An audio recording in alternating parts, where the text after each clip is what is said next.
Hello, my name is Maxime Sleck, and this is my final reflection assignment. So the first slide I'm going to be going over is my mindset shifts throughout the course of this um, semester. I think the main ones are as following. Arousal is something that makes or breaks a performance. Arousal is something that I didn't know I was struggling with regulating, but something that now that I know kind of what arousal is conceptually, I can see the patterns of over and or underperforming based on my uh, extreme arousal states in certain competitions. Going through the motions is easier than setting the motions every single day. This one we will come back to. Um, I talk about this one later on. Same thing with leadership as a responsibility to delegate roles. Um, the psychology of subjective competition is something that I thought I resonated a lot with. The subjective side of competition being how you interpret competition, what you compete against, whether it's yourself, whether it's people who have come from, or people who have ran the same event as you in the past, or people who are running against you in the present moment. The last one is a reflection that I had that says talent does not alleviate you from the burden of hard work. It places it onto you. It's just up to you to accept it. Um, my favorite concept was arousal management and emotional self-regulation.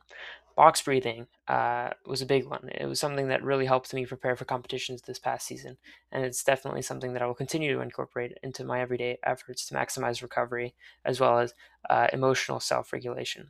I'm a very scatterbrained individual, and taking 15 minutes at the end of my day to do my box breathing really helps me stay grounded and present. Yeah, this is just kind of a meditative practice.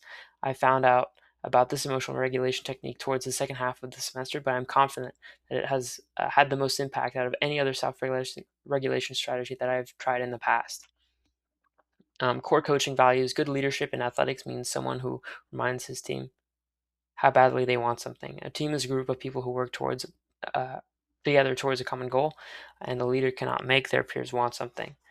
They can only remind their teammates of what they want, why they want it, and ultimately inspire the courage it takes to facilitate hard work and a winning mentality. This is why inclusivity, unity, and fostering cohesion is the most fundamental coaching values. At least for me anyway. Personal mantras and affirmation. First one is something I came up with. Failure is the process, and winning is just confirmation that you're failing correctly. That one is sort of self-explanatory. This one I came up with as a reflection. The following is fear is the mind killer. This one comes from a book series called Dune that I really like, Dune, as in sand dune.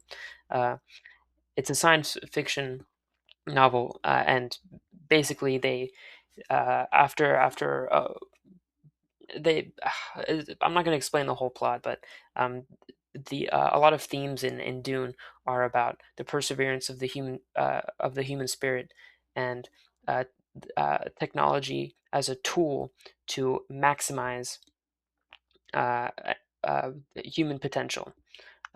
Don't be a victim of your circumstances. This one I fall for all too often. There's no substitute for hard work, and thought is a paralyzing agent. Um, Thought is at a certain point becomes unnecessary and slows you down. Um, the story that I chose to share is struggle with my sense of self. Today, I realized that my greatest miscalculation was the value I placed on having purpose. Now, that might sound kind of backwards, but let me explain. For years, I've let myself stay paralyzed by these existential questions of why.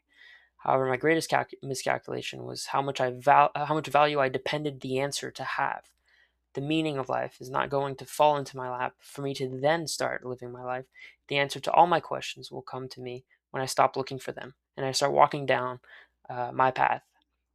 Something that really resonated with me was a quote: "Create a path for others to follow." I think the perceived lack of purpose in my life is not reason enough to simply stop living it. Another quote that I really liked was, "It is easier to go through the motions than it is to set the motions every single day." Once you stop asking yourself why you do things and just accept that they are things that you just do as a part of your identity, you can then truly be present with the task before you and the goal that you have set out to achieve. I think ultimately this is vital for, I guess, putting in a lot of work. Is stop asking yourself why and just accept that it's something that you want. Put your head down, and um, once you know come out on the other side and you accept what you've done and you look back, you'll be amazed by how far you've come.